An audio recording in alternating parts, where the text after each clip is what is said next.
네, 안녕하세요. 사람사랑 대표 이선호입니다. 그 영국 파운데이션 모아봄에서 저희가 세미나를 하고 있는데요. 네 번째 시간으로 여기 센트 앤드류스 파운데이션 센터에 안드레아스를 초대했습니다. 센 앤드류스는 뭐 한국에 따로 이렇게 사무실이 없기 때문에 이렇게 직접 영국에서 센트 앤드류스라는 대학에서 이렇게 다이렉트로 이렇게 제공을 하고 있습니다. 그리고 오늘은 샌앤드루스 전체에 대해서 소개하는 시간을 가졌거든요. 그리고 특별히 궁금하신 부분은 여기에 댓글에 남겨주시면 끝나고 답변을 해드리겠습니다. Okay, Andrea, so it's your time. So introduce Thank you. yourself and then you can start. Thank you. So my name's Andrea. I'm from the International Education and Lifelong Learning Institute, which is part of the University of St Andrews. And I'm going to talk to you a little bit today about what our International Foundation programs look like, what kinds of students we're looking for, and, why we think it's a good fit for any student who's thinking about coming to study in the United Kingdom. So here's just a few statistics about our university. And I won't go through them all because there's quite a lot on there. But something that's really noticeable about St Andrews is that we're one of the ancient universities. So we were founded over 600 years ago in 1413. So we have many, many, many years of experience in teaching students and getting the best out of students. You can see there that 41% of our student population is international, and that's across all of the university. And we are quite a small university, so there are 10,000 students in total at the University of St Andrews. So it's a nice small university with a fantastic sense of community. There's lots of league tables and things on there as well. So you can see that, last year we were #1 in the UK. This year we're #2, which we're very proud of. But I think that the thing that stands out for me the most is the most positive students in the UK. And I think continuity is really important when you're looking at statistics and league tables. So for the last 17 years, we've been #1 for student experience 15 times. And I think that really shows that the students who choose us are students who are very happy with their choice. So for those of you who don't know where we are, we're in Scotland, which is part of the United Kingdom, and we are about an hour outside of Edinburgh on the train. It's a very small coastal town with beautiful sceneries, lots of golf courses, the ocean for water sports, etc. Edinburgh Airport is only, 55 minutes away on that train. So it's really well located in terms of having a capital city so close by, but also being able to get down to London if you want to, or get out and explore all of Europe. So there's some fantastic destinations that you can reach from Edinburgh Airport while you're studying with us. We think it's really good when you come and join St Andrews to get out and explore some of Scotland, but also explore the rest of the United Kingdom and Europe as well. So St Andrews is an old, ancient university, and coming to us is all about getting the best out of our students and the best out of your learning experience. We have flexible degree structures, so once you join your undergraduate programme, they tend to be 4 years long, and I'll actually go through all the different options later on in this presentation. But what we're trying to do is allow students to study multiple subjects to give you the chance to really find what you're good at, what you enjoy, and making sure that you're on the right track to the right programme. Student life at St Andrews is a big part of our community, and there's lots of things that you can be getting involved with and lots of traditions as well. One of my favourite things about St Andrews is our academic families. And what that means is, as a first-year student, you'll actually get adopted by a third-year student, and their role will be to be your academic parent, and you'll have academic siblings. And the academic family is about finding support for you from peer-to-peer support. These are students like yourself who have come to study at St Andrews, who have now spent 3 years with us. So from their perspective, they have got a lot of experience they can share with you, and they can help you make friends, and they can take you on day trips, but they can also give you advice about modules that they've really enjoyed. Furthermore, when you go on to try and find a job, people in your academic family will be working potentially in the sector that you want to work in. So it's giving you a ready-made network already. So I think that's something really important to get involved with. As well as those academic families helping you find your career, the most important thing you can do is work with the careers service. A big reason why students come to university is to get a job as well as to learn. And our professional team are fantastic at helping our graduates get those skills that they need to get the best jobs in the best companies. And over 96% of our graduates were in work within 15 months of graduating, which I think is fantastic. What I would say as well is, as a student, make sure that you engage with the careers service from the first year, no matter where you go to study, because the careers service can help you find summer internships. They can let you know if we've got companies coming onto campus to give talks. So it's really important to engage with the careers service throughout your student journey and not just as you're getting towards the end of it. So now I'm going to talk you through our International Foundation programs from St Andrews. They're all delivered through us, the International Foundation program team. So we are not outsourced, we're not an external company, we're part of the university, and this is our building. It's called the Kinesburn building, and that's where our team work, and that's where your foundation programs are taught. There are 3 different pathways available for you, and I'll go through these in a bit of detail, but we have International Year Zero programs, which are designed for students to study and then progress into the first year of their program. We have some International Year One programs in some selected science courses, and they're designed for students who would then progress into the second year of an undergraduate program. And then we have the International Pre-Med options as well. So the pathways that we have available, firstly is the International Year Zero. So this has 3 different routes. There is the Business Management, Finance and Economics pathway, there is Social Sciences and Humanities, and then there is Science. International Year Zero allows students to progress into the first year of an undergraduate degree. So it doesn't stop you from doing things like joint honours degrees, or it doesn't stop you from potentially changing your sort of major, for want of a better phrase.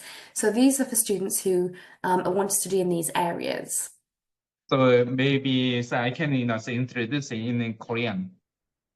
Because it's International Year Zero is a bit different from the program in England. So I'll give you explanation in Korean. Okay. About this.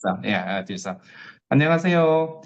그래, 지금 여기 인터내셔널 이어 제로, 인터내셔널 이어 원, 이렇게 조금 헷갈리실 수 있을 것 같은데요. 샌 앤드류스는 지금 4년 과정을 가지고 있거든요. 그래서 여기 보면 비즈니스라든지 소셜 사이언스 이런 전공들은 이어 제로라는 이 파운데이션 코스를 하고 나서 4년을 더 해요. 그래서 총 5년을 하게 되고요.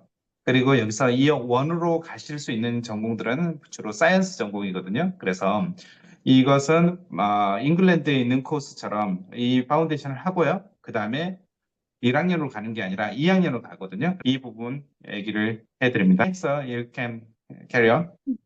Okay, so the next one we've got there is International Year One. So if you're looking to do a science in one of these areas, and popular options are things like computer science, psychology, mathematics and statistics, you can actually come into an International Year One program. What that does is it blends first year modules with your tailored academic support. So you would actually then progress into the second year of a 4-year degree. Now that does remove elements of the flexible degree structure, but if you know that's the route you want to do, it can be a faster route to get into graduation.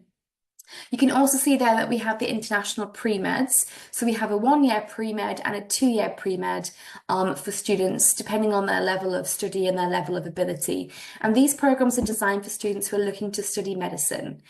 With medicine, it's important to note that it's not a guaranteed pathway, okay? And there are external elements that you have to pass. So in addition to your international foundation, you need to take a UCAT, which is an aptitude test, as well as sitting a medical school interview. So it's really important that you actually hit all of those. So even if you do really well in your international foundation, if you don't pass your UCAT or you don't pass your interview, you are not able to progress. So it's just really important to note that. you'll see that within the pre-med, as well as in the International Year Zero, it says intensive pathways available. And what this means is for students whose English language is higher, they can actually join a program which starts in the January. So you can do your International Year Zero in an intensive route in one semester or over 5 months, starting in the January. And then for the extended pre-med, rather than doing that over 2 years, you would do it over 18 months. So those are our January start options available for you. This is just to give you an idea of what that then looks like. So you can see then, if you're coming in September, you'll take 120 credits across those 2 semesters. If you come in the January to do the intensive route, it's over 4 to 5 months and you take 70 credits in 1 semester. So you'll see that the entry requirements might be slightly higher for both your academics and for your English language equivalency as well. So it's not like other January start options where you start in January and work all the way through until August. We very much look at just doing semester 2, you take 70 credits, and it's a shorter pathway for students to consider. For the international pre-med, here you can see if you're doing the 1-year pre-med, you start in semester 1, you go to semester 2. If you're doing the extended pre-med, it's over 2 full years. Or if you do the intensive route, it's over those 18 months. So it's just to give you a visualization here of what we mean by those intensive routes, and you can see the different pathways to getting to where you want to be. So if we now look at the undergraduate study, so International Foundation is just the first step. And what we're trying to do is get you then into your undergraduate degree. And as I mentioned, we have a very flexible degree structure. And these are the different areas that you can progress into. So they're split over 4 faculties. So we have the medical faculty, we have faculty of arts, we have the faculty of divinity, and we have the faculty of science as well. What you'll see in the middle there is our cross faculty. And what this means is these programs can be done either as a Bachelor of Science or a Bachelor of Arts, depending on what you want to study and depending on your foundation as well. So there are some cross faculty programs. So this degree structure is a bit different. And I think it's just something to bear in mind when you're looking at the difference between, English universities and Scottish universities. There is that additional year, but that additional year gives you a breadth of choice. What I'd like to mention here as well is you'll see that our humanities or our arts are down as a Master of the Arts. They are undergraduate degrees, but it's because traditionally, with us being an ancient university, what used to happen as a science degree was a BSc or a Bachelor of the Science, and an arts degree was called a Master of the Arts. Now, over the last 600 years, that's changed a lot. So lots of universities will now have Bachelor of Arts.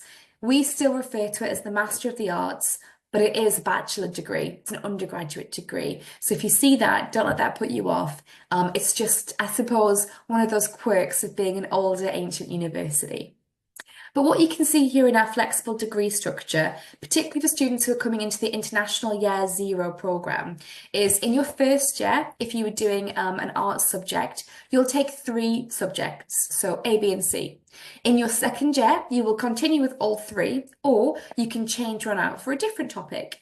And actually at the end of your second year, you will then decide if you want to do a single honours degree or a joint honours degree. And that can be in any of the subjects that you've studied. So it's about giving you that breadth. And when I think about my own education experience, I started doing history degree, and in my first year where I studied in England, I took an art history module and I absolutely loved it. But because I was in the 3-year degree structure, I didn't have enough prior learning to allow me to move on to do history and art history as my degree. So I wish I'd known about this system when I was going to university, because I would have probably taken art history because I absolutely loved it.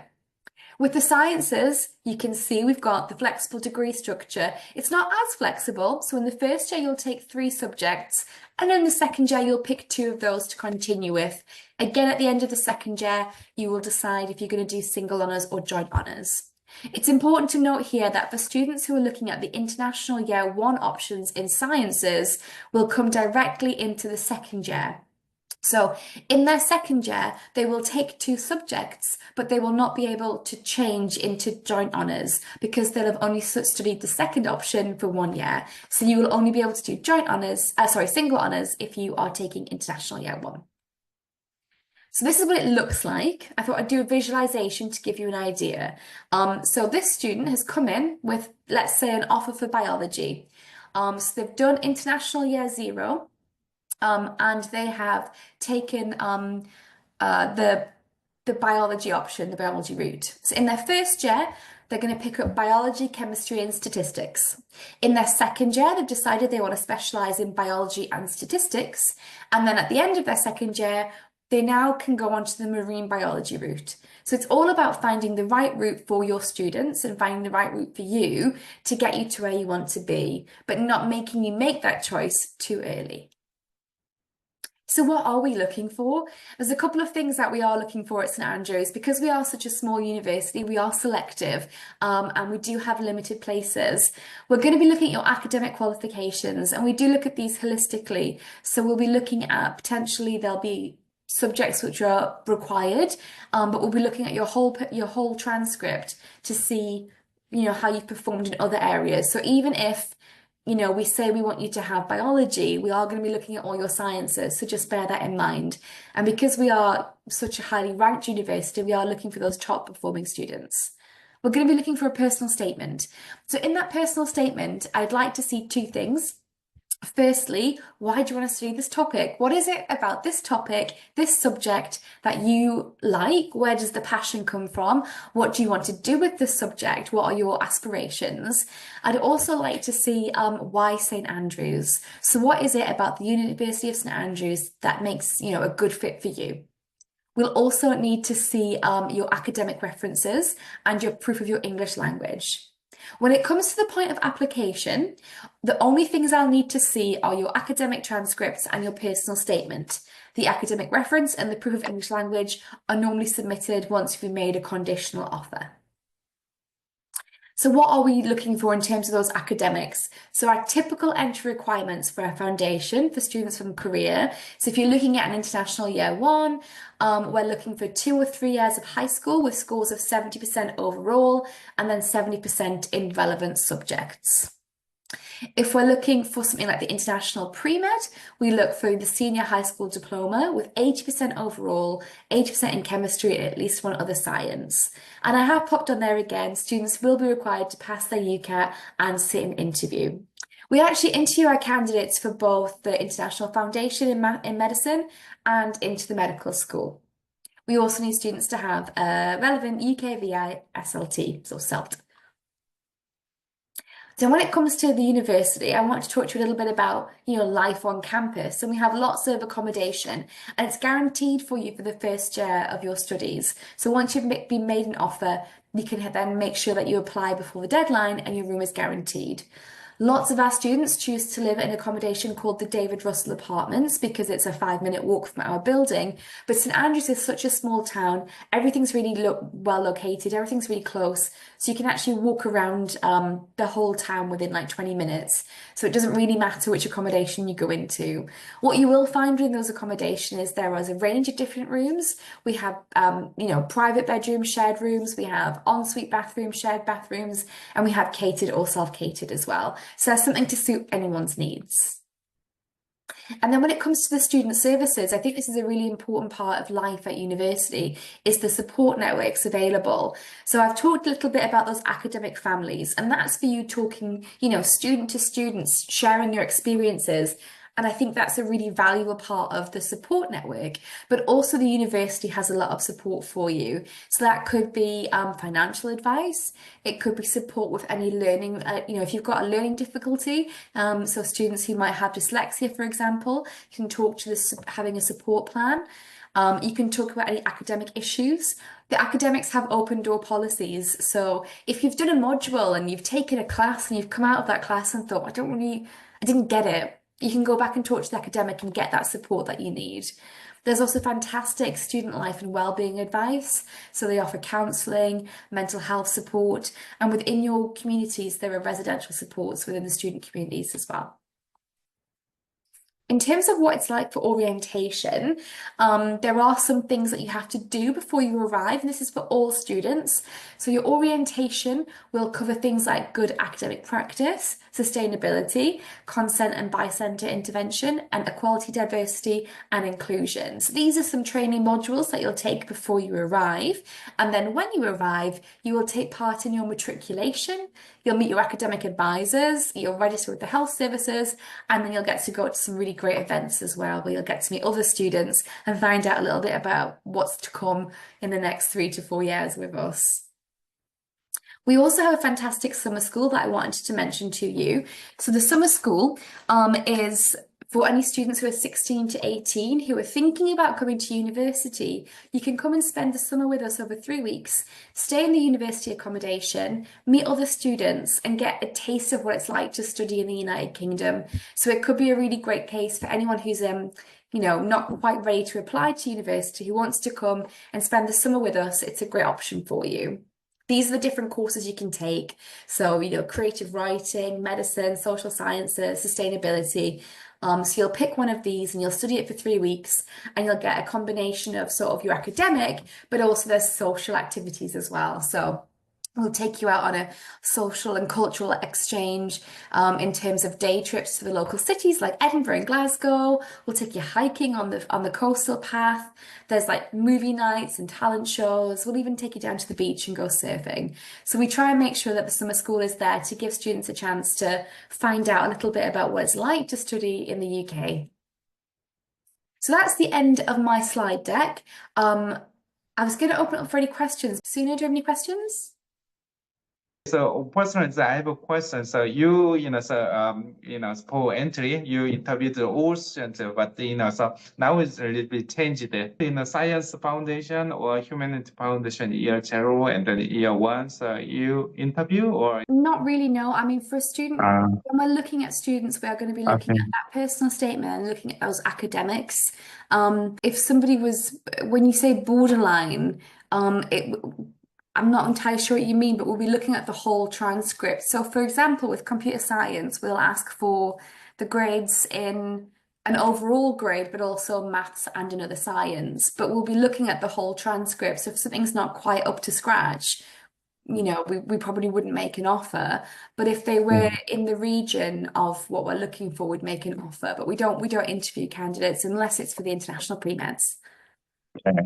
There is a big changes, since it's the last few years, so all St. Andrews Foundation will all, interview all students. So, so that's not something I'm aware of, but okay, good to know.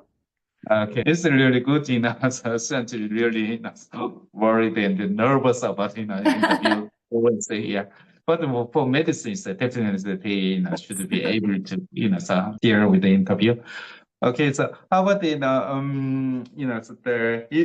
picked the entry requirement is 70% for so all students except for medicine for Korean students. Those what I put on those slides are our typical entry requirements. And what I would say to students is make sure you go onto the website and look at the individual courses, because that's a typical entry requirement.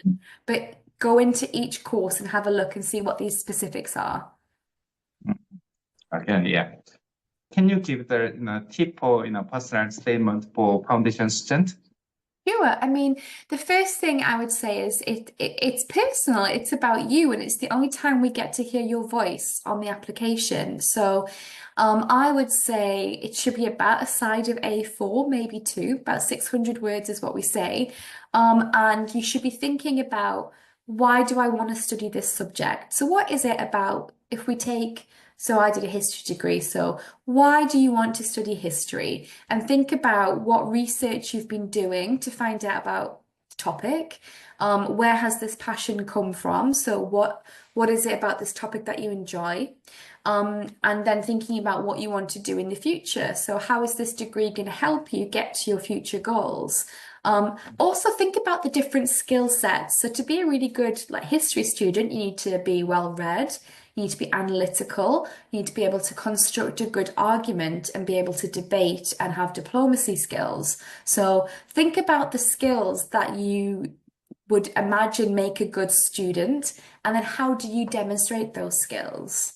And then we'd like to see a paragraph about why do you want to come to St Andrews. So make sure you go on our website, look at our YouTube channel, find out about us and our university, and talk to that as well, because it's really important that we can see that students understand a little bit about us. St Andrews isn't, I can't give you a big city university experience. It's not the kind of place where you can be anonymous, right? Because it's such a small place. But what it is it's supportive, and it's a community, and it has academic families, and it has tradition. The town of St Andrews has a population of about 20,000 people. So half of them are students. So we want to make sure that you understand that we're not sending you to some big 50, 60,000 people city. This is a small town. Yes, you can go to Edinburgh in an hour, but you're going to be living in a very small community. So we want to make sure that you understand that, and that you're not expecting to turn up and it's going to be like London. Okay. So Warren, there is a question. Say, can you ask what kind of academic and personal supports are available for international students? Well, so when you arrive as a student, you'll get your academic advisor, and that's the person who will, you'll go to for any academic queries, and they might help you choose which modules to study, or give you some discussion around what do you enjoy, what do you want to achieve, and what might be a good diet of programs for you to take within that 4-year degree structure. There is, as I mentioned in the slides, there is a fantastic support services. So if you're struggling with your academics, you can get help with that. Within the International Foundation, you'll study a combination of the topic that you want to study, but you'll also take modules that are things like, research in science and academic writing in science, for example. So there's a combination of, I guess, learning skills and the learning in the International Foundation. So we'll teach you the things that seem really, really obvious, but actually are quite difficult, like how to do academic referencing. And we'll talk about, plagiarism and the dangers of plagiarism and what that can mean in your International Foundation, so that when you get into the first year of your undergraduate degree, you have all the skills that you need. Okay, so how about what do you say, so progression rate, so for medicine and the other subjects, what is like? Well, the progression rate right now, if we take medicine out of it, because medicine is a difficult one for progression rates, but for the other programs, progression rate is like 97, 98%. And it tends to be that students who don't progress, it's not because of their academics. So everyone tends to pass their academics. It tends to be because they've decided for personal reasons that they don't want to continue, or they want to go back home. So actually, in terms of a pass rate, very, very high. Medicine is different, and that is because although there is a seat for everybody, they have got to the students in the medical pathway have to pass their academics, they have to take and get a relevant UCAT, and they have to pass that interview. Now, we do workshops throughout the foundation on interview skills, on UCAT. I used to be an interviewer at my last university for medicine, so I've got a lot of experience interviewing candidates. So we do workshops around that. However, that's outside of our control completely. So the progression rate for that changes every year, and I don't have the current progression rate. But if students take their interview and don't do well at their interview, and don't prepare for their interview, or don't pass their UCAT, they can't progress. Okay, so lastly, so what is just the good things for say international? So what is the good things studying in a foundation program in St Andrews? What is the better things in studying in I London? think for me, one of the benefits really is the small class sizes. Because we're not an external company, it's all part of the university, and you have really small class sizes. So there's a lot of one-to-one provision provided to students, and everybody in the International Education Institute, our goal is to help our students succeed. So we will look at the areas where potentially a student might be struggling, and we'll give them additional support in that area. I really like the way that the international students, when they join the foundation, immediately become part of the university. So they're not sort of in a foundation and then they get to be part of St Andrews. And there's a fantastic sense of community within the International Foundation program. The teaching staff are incredible. You know, the teaching staff have taught all around the world. They have fantastic experience and they are experts. They are very personable. I love hanging out with the teaching staff when I'm in Scotland. So, you know, we've got some great staff. Kirsty is our director of the foundation, and she's very Scottish. She's got a much more Scottish accent than I do because I sound English. And she has a fantastic team under her, and they really care. So it's really great that you've got that support network. Okay. Also, I have to just check in. So, students studying in foundations can, apply for other schools through UCAS? Do you allow them to apply for other schools? I mean, because we don't do our applications through UCAS, so I guess students could do a UCAS application. I don't know, because it's a bit of a tricky one, because if you do a UCAS application, you're not meant to then do direct application. So it's one or the other, and we do a direct application. And I can't speak to other universities about whether or not they'd accept our foundation. So you'd have to speak to the other universities and see whether they'd accept a foundation from us or not.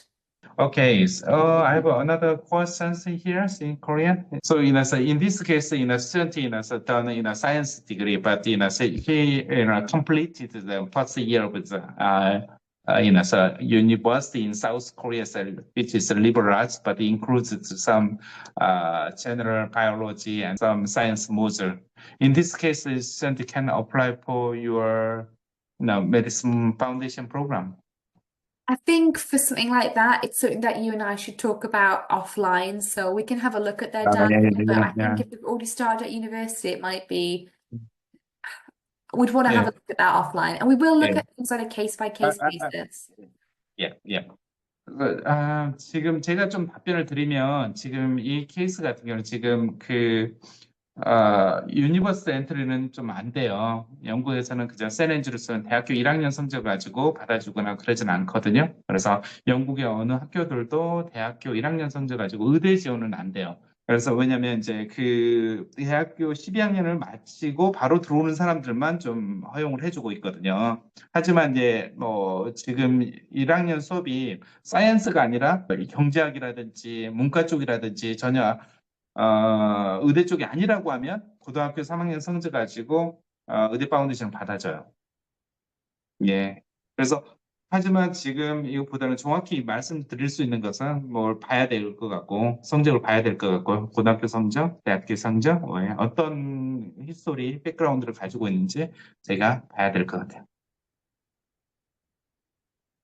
네, 그래. 지금 저한테 한번 연락을 주시는 게 좀 좋을 것 같아요. 학교마다 또 다 다르거든요. 다른 학교에서는 전혀 그런 거 상관없이 받아주는 파운데이션도 있고 하는 거니까요.